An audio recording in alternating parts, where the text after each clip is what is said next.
Hi there. Welcome back to Writing 123 at Northwest Christian University for the summer.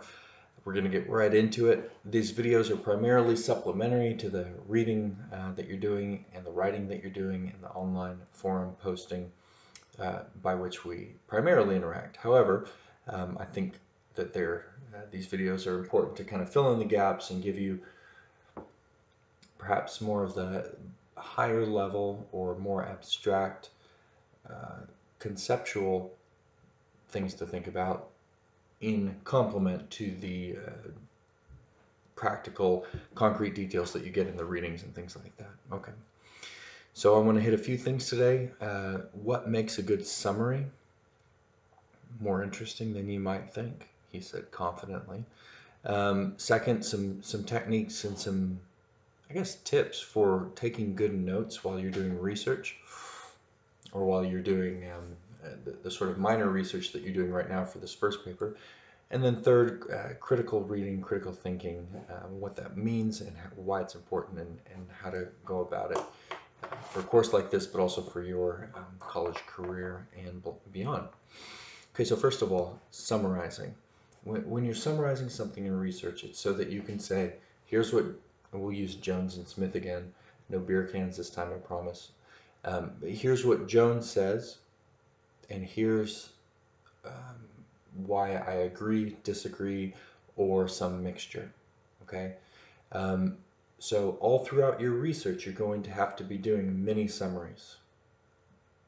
So it's vital that you understand how to do it well. Two key words to keep in mind for a summary. I like to think in terms of mantras because the fewer items to remember there are, the more likely we are to remember them, right?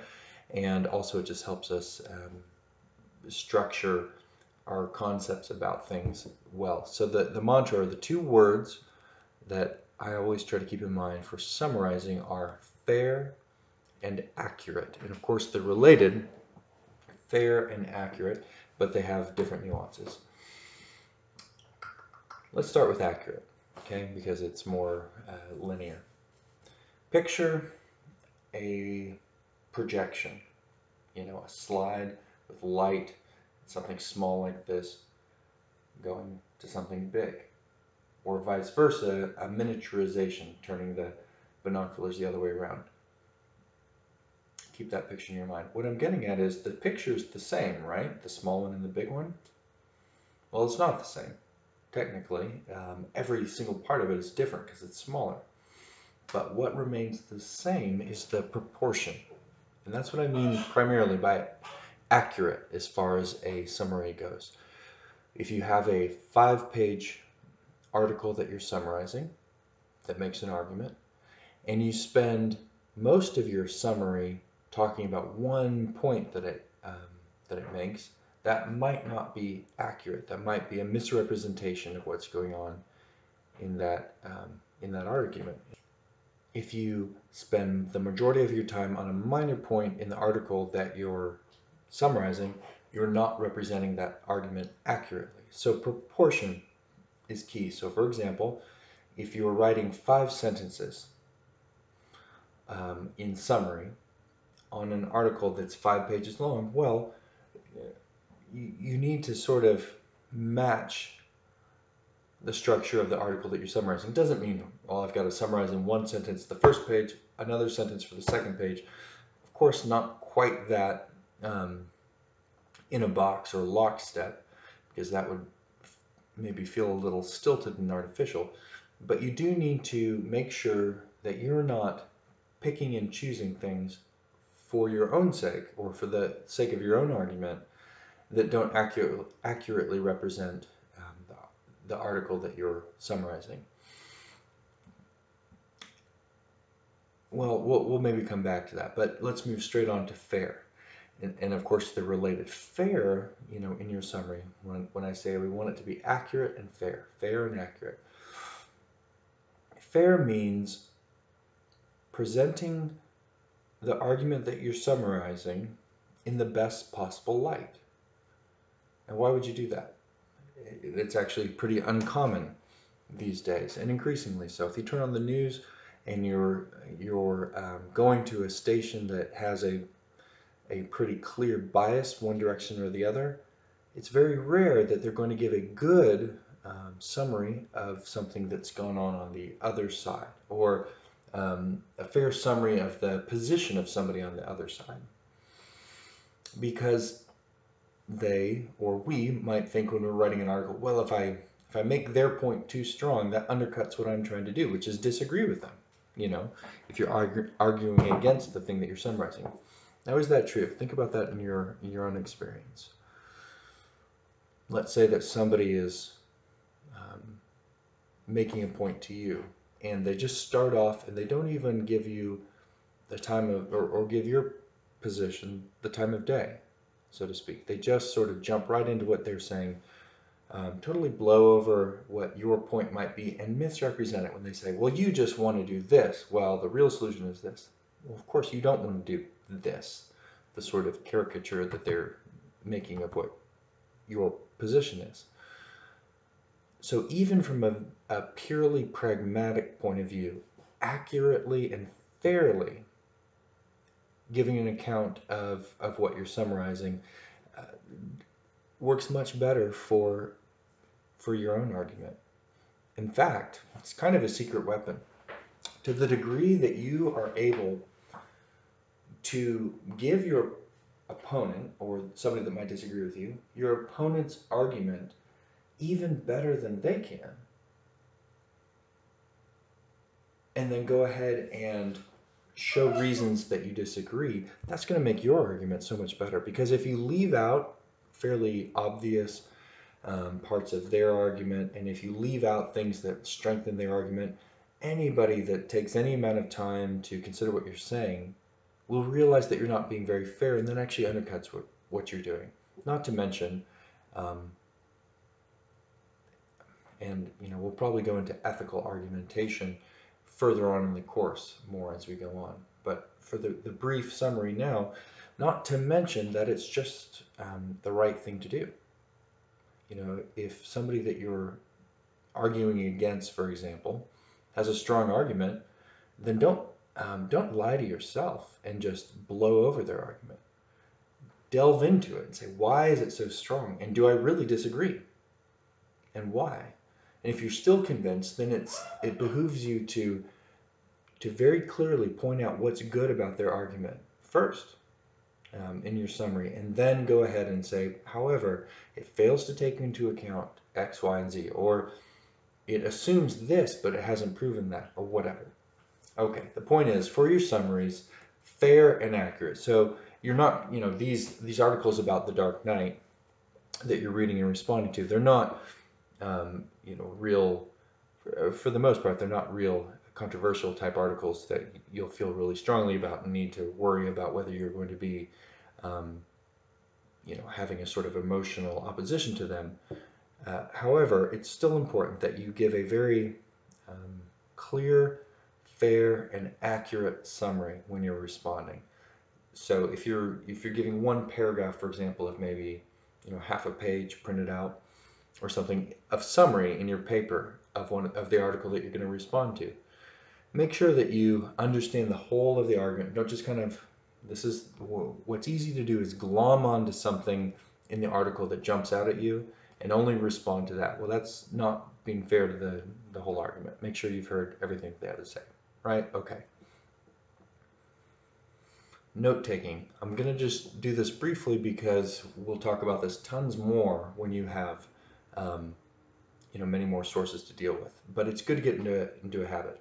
When you're reading over the article that you're going to summarize, you'll want to have a document open. Now, you could do it by hand, but it'll save you time if you have a document open in Word or whatever you use, Google Docs or whatever, so that later when you need to use these notes, you can copy and paste some of them into your actual paper. So this is what I do. It's a good system, and it's worked for me doing a lot of research and writing a lot of articles, so I'll give it to you.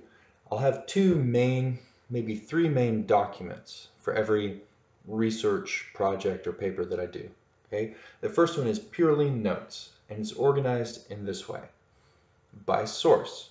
So at the top of the notes for each source, I'll write the bibliographic information. We'll talk more about that later. But the citation, so the author's name, the title of the piece, the publisher, the date, all those things. And there's different information you need for each citation style. Sorry, I'm not responsible for it. But anyway, I'll put the title, the bibliographic information at the top. Okay, then I start reading, taking notes, and let's say it's your article, the McGowan article, and it's in a journal where it covers pages, I don't remember the pages off the top of my head, but from 22 to 38, 16 pages. Okay, you start writing. Well, on page 1 of the article, you notice something. Oh, that's really interesting. He's saying that X, Y, and Z. So you've already got the heading up there. You don't need to write his name. I just go and I press enter and I put the page number, 22. And we're back. Okay, so as far as note taking, like I said, you start with the bibliographic information. I press enter, I put the page number down, 22, tab or space or whatever you want to do, and then I write the note. So I noticed that McGowan said this on that page. But as much as you can help it, write down the actual quote. And I even put quotation marks in. Quotation marks. Whatever McGowan said. Why do that? Why not just write your notes? It seems like McGowan is like arguing this. That would be a note that you would write as opposed to the quote. Well, when you do the actual quote, you don't have to go back to the article later and say, oh, wait a second, what exactly did he say? When you're writing your paper and you need to quote him. It just makes it a lot simpler, a lot quicker, and more efficient. So that when you come to write your paper, you literally can have both of your Word documents open or both of your Google Docs open, and you're reading through your notes, writing to your outline. We'll get there later. And you can just copy and paste that quote. Oh, yes, he said this. That's perfect. We'll use that. Copy, paste, write it into your paper. As McGowan says, comma, quotation marks, blah, blah, blah, blah, blah, quotation marks, parentheses, 22, parentheses. Don't worry, we'll talk about citations later. The point is, in your notes, go by source, go by page number, and just go like that. Now, if you go back and you find something else, just put it where it goes under the source with its page number on the far left. That's my method. It's worked great. You can do things really quickly. You can skim through your notes and find things and cobble together what you need to make your argument. For now, that's good enough for notes. Okay, finally, critical reading, critical thinking. It's a term that's thrown around a lot, and the word critical can sound like a very negative thing, outside of the context of critical reading. So I want to make it really clear that we don't mean at all the sort of negative, just criticizing what somebody says out of a spirit of maliciousness or anything like that. This is the farthest thing, in fact, critical reading is, critical thinking, the farthest thing from YouTube comments, right? Or the general sort of comments that you find on the internet in most spheres. It's not that. It's thinking about mainly two things. One, you're reading something. You're thinking about what's called the tacit presuppositions of this author. And tacit, related to the word taciturn, means silent or unspoken.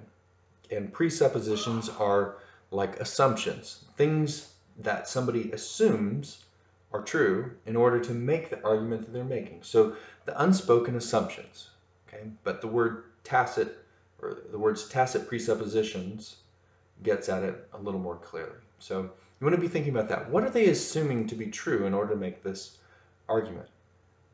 That's one. And then two, within, even if we grant them those assumptions, within the argument they're making, what contradictions are there? Does this really follow from this? What breaches in logic and that kind of thing? And you don't need to, know everything about that right now necessarily.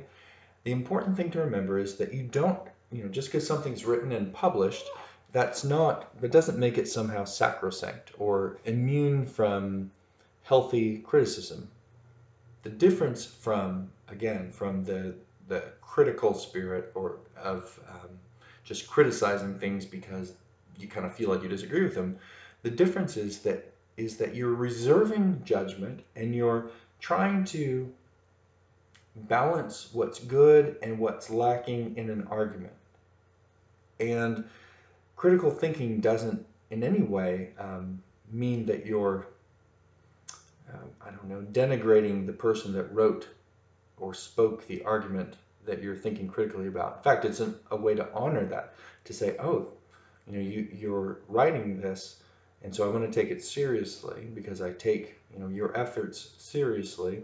Let's see if this all adds up. Now, what are your assumptions, your tacit presuppositions? And then within that, within your argument, in what ways do things perhaps not add up, or what did you leave out, etc.? And so that's what you're doing in this little paper, is you're reading an article that's talking about the Dark Knight, and you're saying, interesting, here's the summary, and here are the things it did well. However, I want to add this, or McGowan missed this point, and I disagree with this or that, right? So that's your paper. And that's a basic intro to critical reading. It's always feeling comfortable to ask questions of the text as you go, not just to kind of sit back and blindly accept it just because it's been written or just because it's on television or something like that, but to sort of think about, now, what are the motivations here? To always be kind of asking those questions. And that, again, and I want to emphasize, is not a negative attack.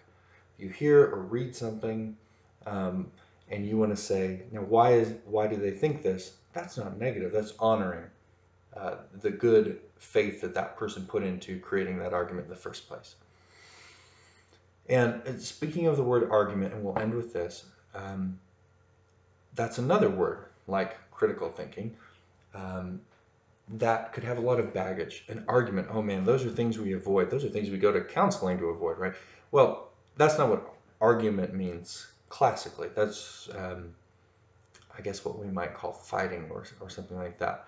And that's a breakdown, honestly, that's a breakdown of argumentation, because argumentation was a very neutral word. It comes from the Latin arguere. I don't speak Latin, but that's what it is. And it means to make clear, or to prove, or to accuse. It can mean that, but it's very much a neutral or an impersonal sort of word, a presentation of logical evidence for something. And then it came into English through Old French, as many Latin words did, into Middle English, maybe in the 12 or 1300s, and it meant the process of reasoning.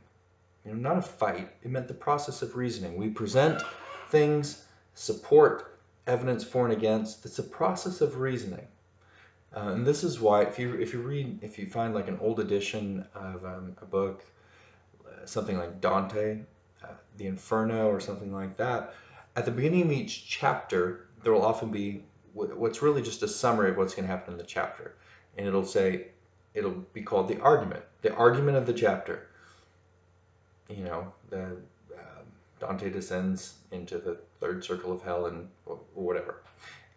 It's a summary of the chapter, but it's called the argument. So don't feel like when I say you need to have an argument, you need to have a take.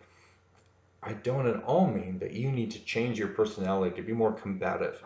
That's not what you need for college writing, and certainly not just to do good writing in general. But again, an argument is a process of reasoning.